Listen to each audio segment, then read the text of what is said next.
What's up guys, it's Z here, welcome back to Yu-Gi-Oh! Deck of the Day. Today we are updating one of the most iconic decks in the history of Yu-Gi-Oh! And because of the new ban list, I felt like this was the correct time to make a profile for this deck, and now we're going to see how Exodia is going to evolve moving forward, because we all know that Mystic Mine finally got banned, and all these decks that tried to achieve an alternate win condition, that tried to stall with Mystic Mine before, now they're going to have to find a different strategy. And since Exodia is the most iconic out of all of them, I felt like it's time to do an update and see exactly what this deck can do and what kind of support the deck already has that reverts from playing Mystic Mine to using more of a spam strategy that can do more than just relying on Exodia. So, without further ado, let's begin with the video. So, for the first cards, we all know them, we all love them. We have the 5 Exodia pieces. The Exodia, the Forbidden One, the right arm of the Forbidden One, the left arm of the Forbidden One, the right leg of the Forbidden One, and the left leg of the Forbidden One. These cards, we all know what they do. When you get all 5 of them in your hand, you automatically win the duel, and the deck has amassed some kind of support throughout the years that can help it do more stuff than just using these as a win condition, but also we can use them as facilitators for synchro plays, for link plays, and for all the stuff as well. We have 2 copies of the legendary Exodia Incarnate. This is a card that you can summon on the field by tributing one of the Exodia pieces. It's unaffected by card effects. It gets 1000 attack for each of the Exodia pieces in your graveyard. During the end phase, you can add one of them to your hand from the graveyard, and when it's destroyed by battle, you can reveal any one of them from your hand to your opponent, and for each one you did, you get to draw a new card. So this card does a lot for the deck. First of all, nowadays we do have so much milling in the format, so even if you're planning on taking this deck to a competitive event, or maybe even of a local that some people do play tier elements, you're going to have to take into consideration that there's going to be a lot of cards that are going to mill you. So if you're trying to, for example, play a stall strategy that draws Exodia, even without, if you try to do it without Mystic Mine, if one of those pieces gets milled, you're going to either have a card that can get it back from the graveyard, or you're going to have no win condition. And we do play quite a few cards that can do that, and this is one of them. This card here does a lot for the deck. It gives you draw power, it gives you an extra body on the field, and it adds back the Exodia pieces, so it's a really good card. We have 3 copies of Treasure Panda. I feel like without Mystic Mine, this route is the only way to make Exodia work, because Treasure Panda is a card that people have been experimenting with for Exodia even while Mystic Mine was around, because it was a way more fun version of Exodia to play. It does give the Exodia pieces the ability to be spammable, because this card, by banishing spells and traps from a graveyard face down, you can special summon vanillas from the deck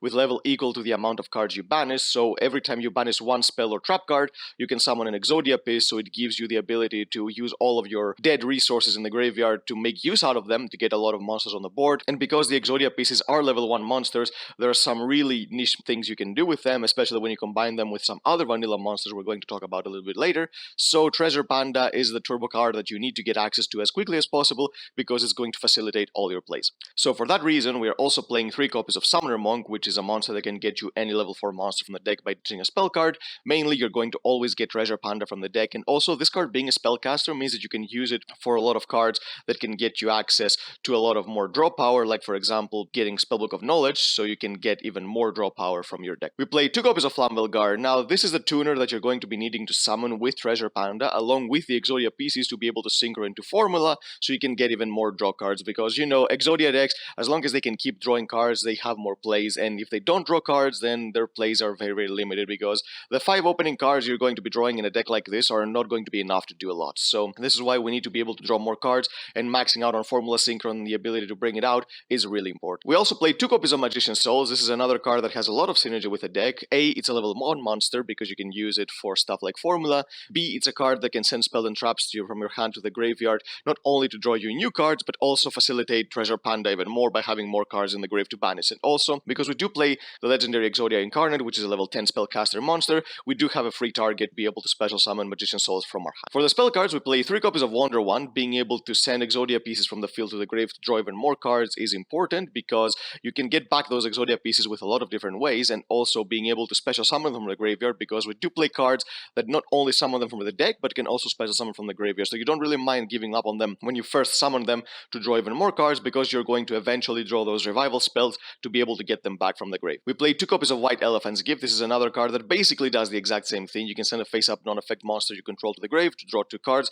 Both of these cards are not once per turn, so the more you have and the more Exodia pieces you have, you can keep drawing cards. We play 1 copy of Spellbook of Knowledge. We only play 1 copy of this card because it is a hard once per turn effect, but this card also has the luxury of being able to send Summoner Monk to the graveyard as well, so we can draw even more cards, because Summoner Monk has 2 reasons of being on the field after you get access to your Treasure Panda. We can either either use it for synchroing for Hyper Librarian by using another level 1 monster, mainly being the Flammable Guard every single time, or you can use Spellbook of Knowledge to send it to the grave to draw even more cards. We do play 3 copies of Toon Table of Contents. This is another engine that gets you not only free spells in the graveyard, but also thins your deck a lot, so you can use them to be able to draw the cards you need and use their Treasure Panda's effect by banishing them from the grave. We play 1 copy of Toon World. This is usually a dead card when you play this engine, but because of Magician's Souls, we do have a reason for it, because we can send it to the grave to draw even more cards, so we basically get 4 draws and 4 effects out of using only 1 table of contents. Otherwise, if you don't play Magician's Souls, Toon World is just going to be a dead card in your hand until you draw your Magical Mallet, so you can put it back into your deck and shuffle and draw another card. Speaking of which, we do play 3 copies of Magical Mallet. This card here fixes your hand and also gives your Treasure Panda even more fodder in the graveyard, and especially during the later state of the turn when you have drawn so many cards, being able to cycle like 6 or 7 cards sometimes can be really good when you're searching for extra extenders or maybe even the trap card to get more interruption, because this deck, while it can go for Exodia turn 1, it usually doesn't. You're trying to fill your graveyard and your field as much as possible by using interruptions. We are going to talk about later once we get to the extra deck and the trap cards, but also you're going to be drawing these cards and getting back the Exodia pieces from the graveyard every single turn, so you're eventually going for Exodia, but it's going to take a little bit more time than you would, for example, in a Magical Library FTK type of deck. For the revival spells, we play 1 copy of Dark Magic Veil. This is a card that can get you a spellcaster from your hand or graveyard by paying 1000 life points. You can of course revive your Exodia pieces, but this can also get out Summoner Monk from your hand or graveyard to get more monsters on the field. 1 copy of Monster Reborn, another really good revival card that can get you access to another monster, and also if you're going second, you can steal one of your opponent's monsters as well. And 1 copy of Tri-White. This card does require some setup, but the way you resolve it is by bringing back 2 Exodia pieces with 1 Flammable Guard, going into another formula play, going into link plays and other stuff. So yeah, this card, when it resolves, it's really powerful, but all of these revival cards, the reason you play only 1 of each is because you don't really want to see them early. You need to set up your graveyard first with Treasure Panda in order to be able to activate them, otherwise they're going to be sitting in your hand doing nothing. We play 1 copy of Upstart Goblin, the most free spell in the deck. You just draw a card, you have a spell in the grave for Treasure Panda, self-explanatory. For the cards that can get back Exodia pieces from the graveyard, aside from Incarnate, we do play 2 copies of Dark Factory of Mass Production. This is a card that can add vanillas from the graveyard, so you can get back the Exodia pieces to be able to use Exodia, but because the head is not a vanilla monster, sometimes if it's the one that gets milled from a Trilament effect, a mainly any Shizu effect,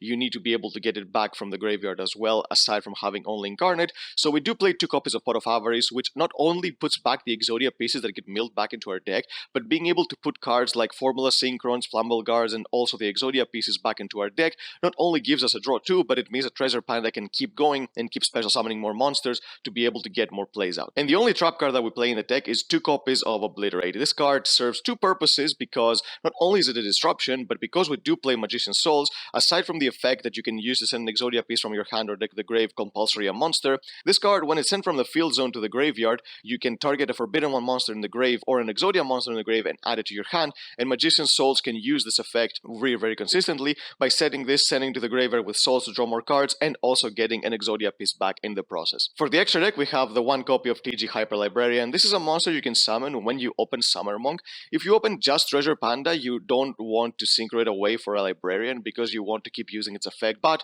Summoner Monk doesn't serve that much of a purpose aside from being a Spellbook of Knowledge target on the field after you use its effect, so being able to use a Flamvergal with Summoner Monk, get access to your Librarian, and then start summoning and spamming your Formula Synchrons means that you're going to be getting extra draws on top of the 1 from Formula Sync. We play 3 copies of Formula Synchron. You definitely need to max this card out. Being able to summon this pretty much 3 times every single game is very consistent because of cards like the Revival spells and Pot of Avarice, so you can keep drawing more cards. We do play 1 copy of Stardust Charge Warrior. This is another card you can use to get an extra draw. You can use this with a formula and of course with Summoner Monk, or if you know that you're not going to be able to use Treasure Panda's effect again, you can then synchro away with Treasure Panda and then use one of the extra copies of Formula Synchron with a Charge Warrior to go into the 1 copy of Borreload Savage Dragon to get an interruption on the field, because again, you're not trying to gather Exodia on your first turn, you're trying to set up your graveyard, get at least 2 interruptions being Borreload Savage and Obliterate on the field, and maybe a rank 4 monster or something like that, and then you're going to grind your opponent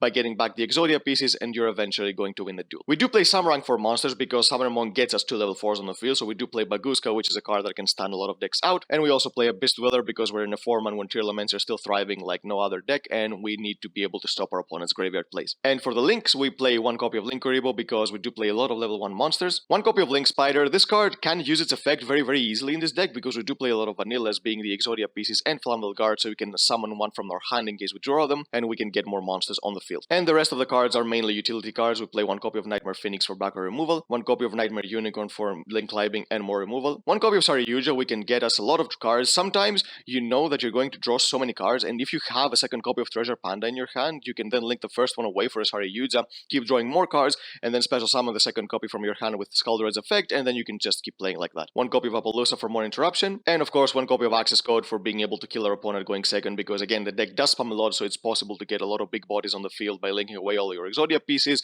so you can destroy your opponent's board with Access Code and go for a game this way, instead of trying to wait for Exodia. So yep, Exodia is just evolved into something different, and I feel like the fact that Mystic Mine doesn't exist anymore makes creativity being a factor for a deck like this, because with Mystic Mine it was pretty clear cut. You were just trying to stall with Mystic Mine, playing cards like Demise of Land and a lot of draw cards, so you can get to your Exodia eventually. But now that Mystic Mine is gone, people are going to experiment with different types of versions for the deck, which is really cool, because this deck does have the tools to be very fun, and can also do a lot of other stuff that just not include only winning with Exodia in your hand, but also being able to use cards like Treasure Panda and other cards to be able to make a really fun and cool deck. So yep, that's the deck, guys. I hope you enjoyed it. If you did, give it a thumbs up, subscribe to the channel so you don't miss our upcoming content, and we'll see you next time.